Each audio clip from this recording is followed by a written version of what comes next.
जय श्री राम।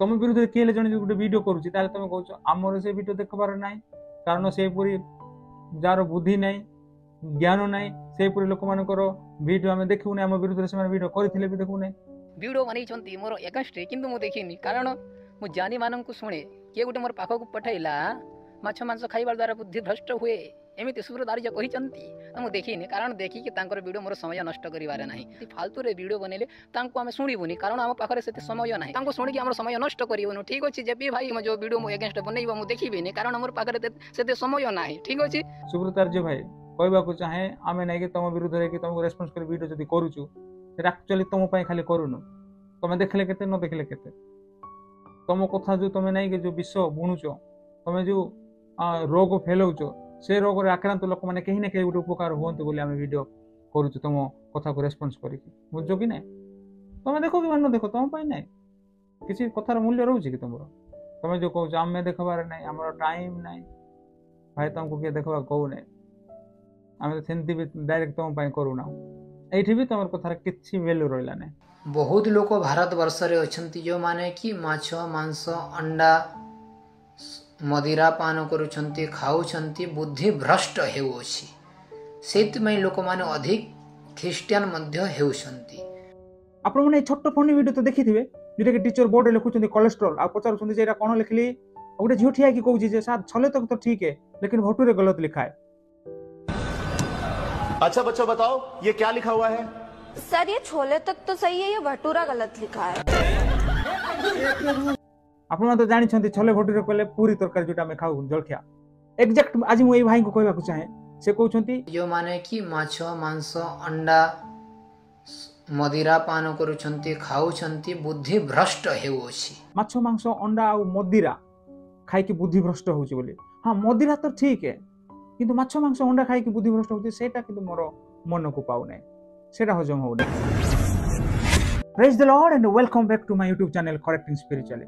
प्रिय माने आसंत आज आमे ए भाई को रेस्पोंस करिबा गत थोर आमे नाली गामछा भाई को रेस्पोंस करिथिलु एथरो किंतु आमे नाली कपड़ा भाई को रेस्पोंस करिबा लापन मन मधुर केही कहबे जे एमान को पिछरे काई पडिछ तमे मोर प्रिय माने एमान सहित मोर कोनोसी पर्सनल दुश्मनी नाही पर्सनल मोर कोनोसी शत्रुता नाही किंतु एमाने जो कथा कहंती सेटा हजम करि हो नाही काई कि एमाने संपूर्ण मिछ कहंती तर्कहीन कथा कहंती जोरा अनेक लोक मान पय हानिकारक होई थाए सेंती भी आमर सेवा कार्य रे भी एमानकर कथा द्वारा डिस्टर्बेंस आसी थाए आंच आसी थाए एमानकर केमिति कथा फालतू मिछ कथा तर्कहीन कथा एमानकर ए समस्त कथा द्वारा अनेक दुर्बल विश्वासी अल्प विश्वासी जो माने कि नूतन विश्वासी से माने डिस्टर्बेंस हेई थांती तेणु एमानकर कथा को बेले बेले रेस्पोंस करिया पडुची ताहले आसंतु एई नाली कपड़ा भाई जांकर नाम कि सुब्रतार्य एई भाई को हमें रेस्पोंस करिबा। जय श्री राम।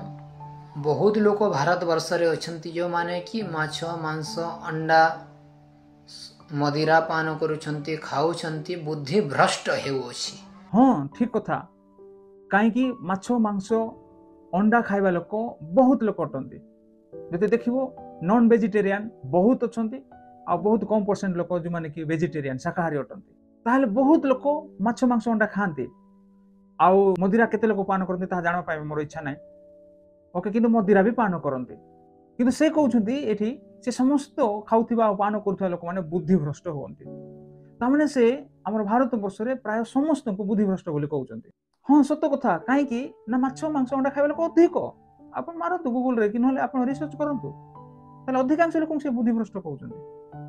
हां बुद्धि भ्रष्ट मदिरा पान करिया लोक मान कर हबो एटा मु मदे मानुची कारण मु मदिरा पान को केबे भी मु एनकरेज करिबि नाही कि रेकमेंड्स करिबि नाही किंतु ए जो कहउछंती माछ मांस अंडा खाइबा द्वारा बुद्धि भ्रष्ट होउची एटा किंतु मु मानिबि नाही एटा किंतु मोर सहज हजम हेउ नाही। हां एटा सत्य कथा जे आमे जहा भी अधिक व्यवहार जदी करूबा खाऊ ताले सेटा हम पई क्षतिजनक आनी थाए काहे एक्सेस इज वेरी बैड जोटा कि अति रु इति बोली आमे कहि थाउ जे कोनोसी विषय भी अधिक परिमाण जदी हुए ताहले था हम पई हानिकारक होई थाए सेंती जो माने माछ मांस अंडा अधिक परिमाण रे खांती ताको पई ता क्षतिजनक होई थाए एपुरी शाकाहारी रे भी अनेक जिंस अछि जोटा कि अत्यधिक परिमाण रे आमे जदी नेबा आम पई क्षतिजनक होई थाए। आज मु से विषय कहू नाही किंतु आज ए भाई जो कहउछंती जे कि माछ मांस अंडा खाइबो से बुद्धि भ्रष्ट हेबो। बहुत लोक भारत वर्ष रे अछंती जो माने कि माछ मांस अंडा ମଦିରା ପାନ କରୁଛନ୍ତି ଖାଉଛନ୍ତି ବୁଦ୍ଧି ଭ୍ରଷ୍ଟ ହେଉଅଛି। ହେଲେ ସୁବ୍ରତ ଆର୍ଯ୍ୟ ଭାଇ ତମେ କୁହ ଭାରତରେ ଅଧିକ ଲୋକମାନେ ଯୋଉମାନେ କି ମାଛ ମାଂସ ଅଣ୍ଡା ଖାଉଛନ୍ତି ତମେ ନିଜେ ଦେଖ ନେଟ୍ରେ, ହେଲେ ସେମାନେ ବୁଦ୍ଧିଭ୍ରଷ୍ଟ ହଉଛନ୍ତି। ହେଲେ ବୁଦ୍ଧିଭ୍ରଷ୍ଟ ହେଲେ ସେମାନେ ତମର ଥମ୍ବନେଲରେ କ'ଣ ଲେଖିଛ, ସରି ତମର ଟାଇଟଲରେ କ'ଣ ଲେଖିଛ, ସେ ଟାଇଟଲ ଲେଖିଛ ଯେ ବୁଦ୍ଧିଭ୍ରଷ୍ଟ ହେଲେ ସେମାନେ ଖ୍ରୀଷ୍ଟିଆନ ହୁଅନ୍ତି, ଯୀଶୁଙ୍କୁ ବିଶ୍ୱାସ କରନ୍ତି ଆଉ ଚର୍ଚ୍ଚ ଯାଆନ୍ତି ବୋଲି। ତାହେଲେ ତମର କଥା ଅନୁସାରେ ଏଠି ଅଧିକ ମାଛ ମାଂସ ଖାଇବା ଲୋକ ଅଛନ୍ତି ଭାରତରେ, ତାହେଲେ ଅଧିକ ଲୋକ ବୁଦ୍ଧିଭ୍ରଷ୍ଟ ହଉଛନ୍ତି, ଅଧିକ ଲୋକ ଖ୍ରୀଷ୍ଟିଆନ ହେଇଥାନ୍ତେ। କାହିଁ ଖ୍ରୀଷ୍ଟିଆନ ଲୋକ କାହିଁ ଆଜି 80% ଖ୍ରୀଷ୍ଟିଆନ ଲୋକ ହେଇଥାନ୍ତେ, ଆଜି ତ ମାତ୍ର 3% ଖ୍ରୀଷ୍ଟିଆନ ଅଛନ୍ତି। ସେଇଥିପାଇଁ ଲୋକମାନେ ଅଧିକ ଖ୍ରୀଷ୍ଟିଆନ ମଧ୍ୟ ହେଉଛନ୍ତି। ହେଲେ ତମର କଥାର ସତ୍ୟତା କାହିଁ? ତମର କଥା ଏଠି ଗଲା ନା ଫୁସ ହେଲା। ତମେ କହୁଛ ଭାରତରେ ଅଧିକ ଲୋକ ମାଛ ମାଂସ ଅଣ୍ଡା ଖାଆନ୍ତି, ମଦିରା ପାନ କରନ୍ତି ଆଉ ବୁଦ୍ଧିଭ୍ରଷ୍ଟ ହୁଅନ୍ତି ଆଉ ଖ୍ରୀଷ୍ଟିଆନ ହୁଅନ୍ତି। କାହିଁ କୋଉଠି ଖ୍ରୀଷ୍ଟିଆନ ହେଇଛନ୍ତି ଲୋକ? 80% 90% ଖ୍ରୀଷ୍ଟିଆନ ହେଇଥାନ୍ତେ। ଏବେ ତମର ଏଇ ଲଜିକ ପଏଣ୍ଟ ଗଲା ଭାଡ ମେ, କିଛି ମୂଲ୍ୟ ରହିଲାନି, ତମର ଏଇ କଥାଟା ପଞ୍ଚର ହେଲା। ମୁଁ ମୋର ହିନ୍ଦୁ ଭାଇ ବନ୍ଧୁମାନଙ୍କୁ ନିବେଦନ କରୁଛି ଯେତେ ଅଧିକ ହେବ ଲୋକମାନଙ୍କୁ ନିରାମିଷର ମହତ୍ଵକୁ ବତାନ୍ତୁ। ଓକେ, ତମର କଥା ଅନୁସାରେ ଆମେ ହିନ୍ଦୁ ଭାଇମାନଙ୍କୁ ସମସ୍ତଙ୍କୁ ବୁଝେଇବା ଯେ ସେମାନେ ଯେପରି ଆମିଷ ଖାଇବେ ନାହିଁ। କିନ୍ତୁ ଜାଣିଛ କି ନାହିଁ ଆମର ସାଧାରଣ ମଣିଷକୁ ଦିନସାରା ଆମେ ଚଲାବୁଲା କରୁଛୁ, ଯେଉଁ କାମ କରୁଛୁ, ସେଥିପାଇଁ ଆମକୁ 2000 ରୁ 2500 କ୍ୟାଲୋରି ଶକ୍ତି ଦରକାର ହେଉଛି। କିନ୍ତୁ ସେନାବାହିନୀ ମାନଙ୍କୁ କେତେ କ୍ୟାଲୋରି ଶକ୍ତି ଦରକାର ହୁଏ ଜାଣିଛ କି ନାହିଁ? तांकु 4000 रू अधिक कैलोरी शक्ति दरकार हुए। दोस्तों एक आम इंसान को रोज 2000 से 2500 तक कैलोरीज की जरूरत होती है ताकि वो दिन भर एक्टिव रह सके, जिसमें आपके 3 वक्त का खाना इंक्लूड होता है। पर क्या आप जानते हैं एक सिपाही को यानी जो हमारे बॉर्डर पर तैनात सैनिक हैं, उन्हें एक दिन में कम से कम 4000 कैलोरीज की जरूरत होती है ताकि वो 24 घंटे उसी एनर्जी के साथ अपनी ड्यूटी सर्व कर सके। हम साधारण लोक मान पई 2000 रू 2500 दरकार हैला ले सेवन पई 4000 रू ऊपर कैलोरी दरकार हुए। ले सेही कैलोरी शक्ति से मान कोठु पाइबे? तेणु तांको सेठी आमिष दिया जाए। आ जदि भी सेठी केही निरामिष बाहरंती जो मैंने आमिष खाती नहीं से भरपूर भाव में क्षीर दि जाए अन्य क्षीर सामग्री जिनस दि जाए। कहीं से मांस खाऊ ना कहले से काले कौन मिनेराल कौन विटामिन अभाव हम कैलोरी शक्ति कम पड़ो से दि जाए। मांस खाଇବା लोक से चिंता नहीं, से चिंता करती नहीं जो मैंने मांस खाऊ ना। ये देखो कौन कहूँ आज का ये जो वीडियो है, आप डिफेंस की तैयारी कर रहे हैं तो आपको डाइट किस प्रकार लेना है मॉर्निंग टाइम में मैं इस वीडियो के माध्यम से दिखाना चाहूंगा। ये हमारा मेस का डाइट है, थोड़ा दिखाइए इधर। ये आप सब देख सकते हैं, इनका नाम मैं बताने की जरूरत नहीं समझ रहा हूँ। दिखाओ दिखाओ दिखाओ।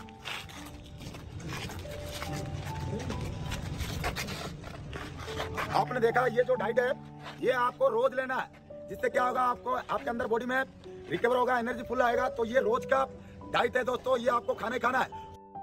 एठी से जने मु अंडा खाइबी ना बोले कहूची जे तांको कदली अधिक दिया होची। मैं खुद बांट रहा हूँ, वैसे हमारा स्टाफ है।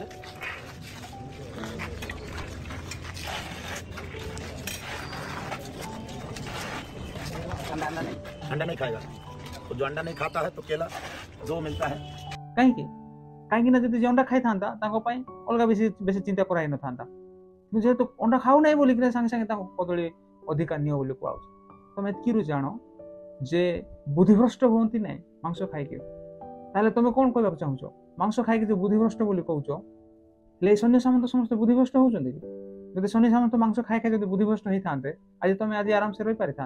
अवश्य प्रभु परमेश्वर जी की रक्षा करता देश को रक्षा करते सी रक्षा करते से सैन्य सामंत को व्यवहार करके देश को रक्षा करते। आज तुम यहीपरी खुशी रही पारि था कि से बुद्धिभ्रष्ट होता तामाने तुम इनडायरेक्टली हमर सैन्य सामंत को बुद्धिभ्रष्ट बोली कहूचो। मांसाहारी भोजन इंडियन डिफेंस के तीनों ही फोर्सेस का जरूरी मील है। और भी देखो सैन्य सामंत को कौन दिया होची। इसकी सबसे बड़ी वजह है रम। रात के खाने के साथ सोल्जर्स को रम दी जाती है जिसे वो जितना चाहे पी सकते हैं और अपनी थकान शकान मिटा सकते हैं। जी हाँ, क्योंकि सोल्जर्स के मुताबिक आप जितनी मर्जी रम पियो इसका हैंगओवर नहीं होगा। एठी सेमानकु रात्रि रे तांकर शरीर जो क्लांत होउची ताकू मिटेबा पई बोली कि रात्रि रे तांको पीबा पई दिया होउची। अवश्य मुझे केबे भी रेकमेंड करिबि नै, मु केबे भी एनकरेज करिबि नै पीबा विषय को। तथापि तमर कथा तो भूल होउची नै ठी मदिरा पीले बुद्धिभ्रष्ट हुए बोली जो कहूचो। तमर कथा अनुसार सैन्य सामंत को सेठी दिया होउची से माने क्लांत शरीर को जंते आराम करिवे, किंतु तमर कथा तो एडी गलत साबित होउची। तेणु एई ज्ञान देबा छाड़ी दियो जे मांस फांस विषय ए विषय तुमर किसी ज्ञान नाई। तुम देश जाक लोक मान बुद्धिभ्रष्ट बोली कहूच। या द्वारा सैन्य सामंत जो मान अधिक कैलोरी शक्ति दरकार होची मांस दिया होची। गोटे जगह एपरी परिस्थिति अच्छी जोटे कि बाध्य पुणी से माने कौन ना कौन से मांस खाइबे। पर अगर आप मिलिट्री में किसी स्पेशल फोर्स या किसी स्पेशल कोर्स को चुनते हो तो ट्रेनिंग के दौरान आपको जानवरों का मांस खाना ही पड़ेगा, क्योंकि मुश्किल मिशन के दौरान सैनिकों का यही जज्बा उन्हें जिंदा रखता है। अनेक से शाकाहारी भी अच्छा जो मांस खाऊ ना से अवेलेबल करा क्षीर छेना दही ये समस्त विषय जपर कि मांस खाई जो शक्ति पाइबा कथा से विषय जमी उड़ा न पड़ो बोली अधिक परिमाण दिया होची। और जो सैनिक नॉनवेज नहीं खाते उनके लिए पनीर या दूध जैसी चीजें होती हैं ताकि भरपूर मात्रा में उन्हें प्रोटीन मिलता रहे। सोमवार को हमारे को मीट मिलता है, नॉन मीटर को पनीर मिलता है और उसको फ्रूट मिलता है नॉन मीटर को, और हफ्ते में 3 दिन या कभी 4 दिन भी मिल जाता है हमारे को मीट, और ऐसे पनीर वाले को भी मिलता है। एतकी विषय तो जानी न तमें आउ जो बक बक बक बक है कि ज्ञान जो देउछ ना बेकार फालतू ए ज्ञान जग देबा छाड़ी दियो तमें देश जाई कुआडे हेलाणी आ तमें विषय ज्ञान देउछ कुम्भीर नहीं कि नई मझिरे कलाणी माँ कहूँ पिला पहरु। प्रभु जीशु तुमको आशीर्वाद करंतु तुम आत्मिक चक्षु खोली दियंतु।